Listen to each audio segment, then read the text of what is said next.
Adrian Newey has just exposed a flaw that could destroy Aston Martin's entire 2026 project. 4 seconds per lap. 160 horsepower missing on the straight. A battery that overheats after 3 laps. And a Honda power unit that, according to internal commission discussions, cannot even recharge to its minimum electric target under real track conditions. This was supposed to be the dream partnership. Newey's most radical chassis ever built. Honda's full factory return. Fernando Alonso chasing one final title shot. Instead, preseason testing ended with the AMR26 sitting in the garage, bodywork cut open, emergency cooling holes drilled into a car that was designed to be surgically tight. Strong for 100 meters. Then dead halfway down the straight. Clipping. Helpless. And now Honda has admitted their simulations did not match reality. Australia is days away. New battery units are being rushed. Newey may be forced to widen the car and sacrifice his extreme aero philosophy before the first race even begins. So here is the real question. Is this just preseason chaos? Or has Newey just uncovered a fundamental flaw that could turn Aston Martin's revolution into a full-blown disaster? Subscribe now, because what we are about to break down could decide whether this project becomes a championship contender, or the biggest engineering collapse of the new era. Now let's slow this down, because once preseason testing ended, the emotion faded, and the engineering reality became impossible to ignore. This was not a minor overheating issue. It was a structural failure in the most important part of the 2026 formula, the hybrid system. Under the new regulations, electric deployment represents nearly half of total performance. If you cannot harvest under braking, you cannot deploy on the straight. And that is exactly what Aston Martin experienced in Bahrain. The car launches hard out of slow corners. The first 100 meters feel competitive. Then halfway down the straight, the power fades. Extreme clipping. Rivals continue accelerating. The Aston simply stops gaining speed. Why? Because the battery enters thermal protection. When the energy store overheats during aggressive harvesting, the control software cuts recharge completely to prevent damage. No recharge means no electric boost. No electric boost means a deficit of roughly 160 horsepower compared to rivals running full deployment. That alone explains the 4-second per lap gap reported by both drivers. But here is where it becomes uncomfortable. Honda has publicly admitted that their simulations in Sakura did not match real track conditions in Bahrain. That is not a minor calibration error.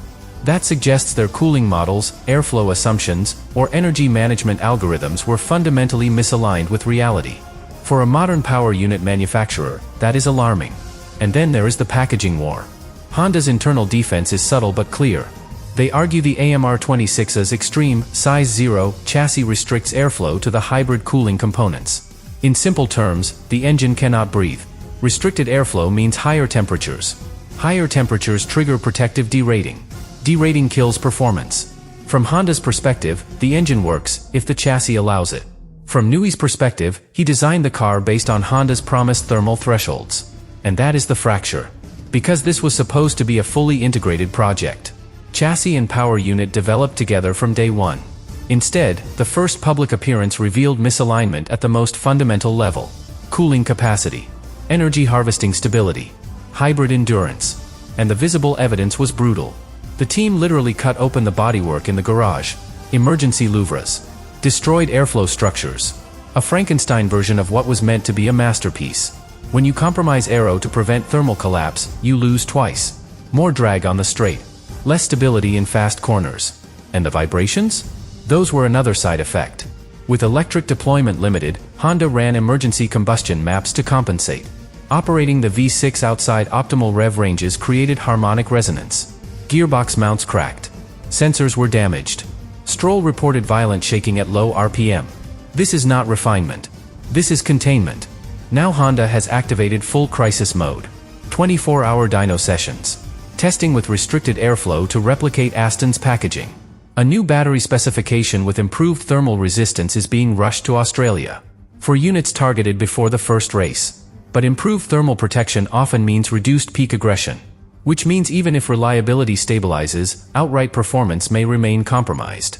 And Honda has formally requested Aston Martin widen the bodywork to allow more airflow. That is the real turning point. Because widening the car means sacrificing the radical aerodynamic identity Newey built this project around. You cannot simply add cooling volume without reshaping airflow to the floor and diffuser. Every millimeter changes balance. Every compromise reduces efficiency. So Australia becomes a test not of speed, but of survival. Can the revised battery withstand real race conditions? Can the hybrid system recharge consistently? Can the widened bodywork maintain enough aero stability to stay within 107%? Because if the answer to any of those questions is no, the narrative shifts instantly. From ambitious revolution to technical miscalculation. Pre-season testing is over. There are no more controlled environments. Melbourne will expose the truth. And the truth may confirm that Newey did not just uncover a flaw. He uncovered a dependency failure between two engineering philosophies that were never fully aligned. If that fracture deepens, this season will not be about chasing podiums. It will be about repairing trust. And in Formula One, broken trust between chassis and engine departments is far harder to fix than a broken battery. And here is the part that should genuinely worry Aston Martin. Because technical problems can be solved. But timing cannot. When a new regulation era begins, the first 6 races are gold. That is when correlation is built. That is when upgrade direction is defined. That is when momentum forms. If those races are spent redesigning cooling ducts instead of refining performance, you fall behind in ways that are almost impossible to recover from. Right now, Aston Martin is not developing performance. They are firefighting temperature. They are recalibrating energy maps. They are redesigning bodywork to allow airflow that should have been validated months ago. That is lost development time. And in a cost cap era, lost time is catastrophic. Now imagine the first triple header. Australia. Then a hotter circuit. Then another high-energy track. If the revised battery survives Melbourne but struggles again in higher ambient temperatures, the cycle repeats. More emergency cooling. More conservative engine maps. More clipped straights. And every compromise drags the aerodynamic platform further away from its original concept. Because the AMR26 was not built to be average. It was built to be extreme. Extreme packaging only works when every component performs at maximum efficiency. Remove that efficiency, and the car becomes unstable in philosophy. You widen the engine cover. You disturb airflow to the beam wing. You alter diffuser extraction. You change rear suspension interaction. And suddenly, the entire rear end behaves differently. That requires new setup direction. New simulation work. New wind tunnel runs. Months, not weeks. Now consider the psychological effect. Fernando Alonso did not join this project to develop a car from 4th place. He joined because he believed this was a championship-capable structure. If by race 4 he is fighting in the lower midfield, frustration becomes visible. And when a driver of his experience starts questioning direction publicly, pressure multiplies. Sponsors hear it. Media amplifies it. Investors ask questions. And Lawrence Stroll does not tolerate stagnation. Meanwhile, Honda is balancing pride with crisis management. They have owned the thermal failure. They have admitted simulation mismatch. They are running continuous dyno cycles. But admitting that your virtual modeling did not match track reality in a brand new regulation era is a reputational shock. Because energy management is not a peripheral system anymore. It is half the car.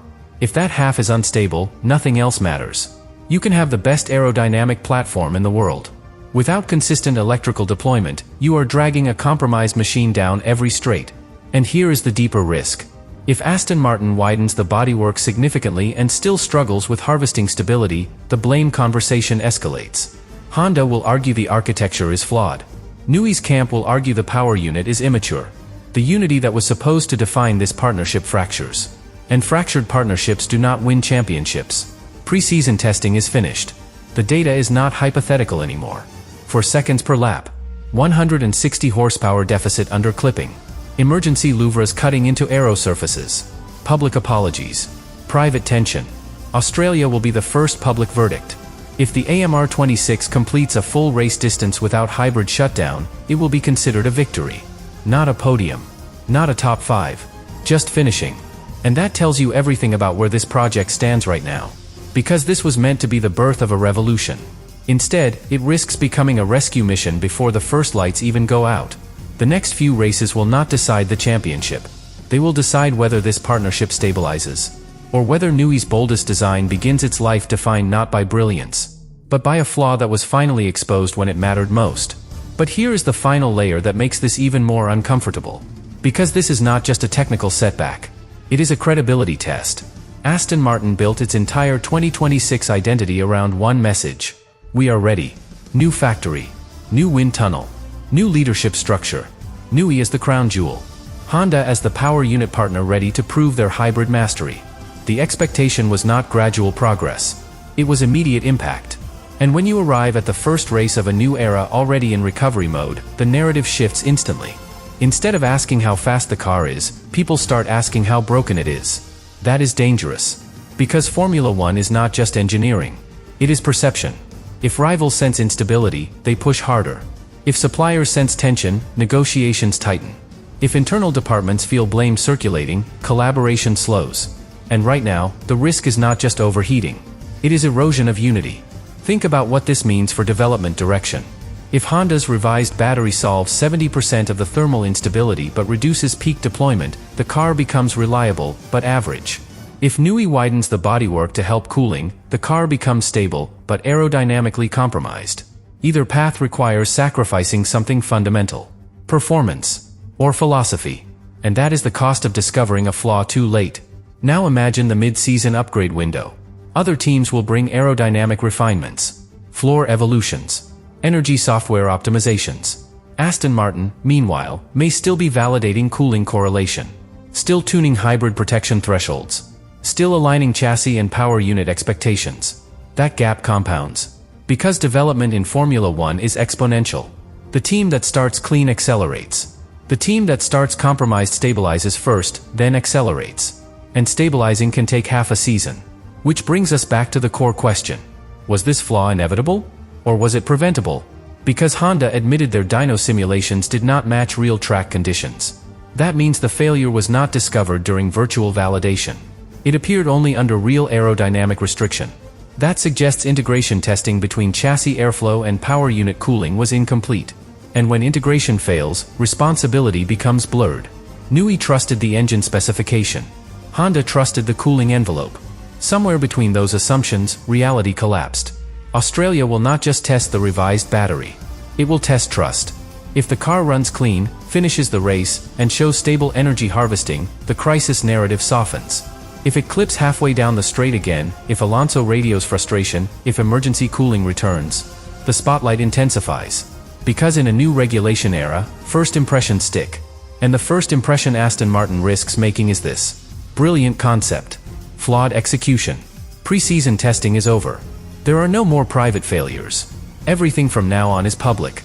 And when the lights go out in Melbourne, we will not just be watching lap times.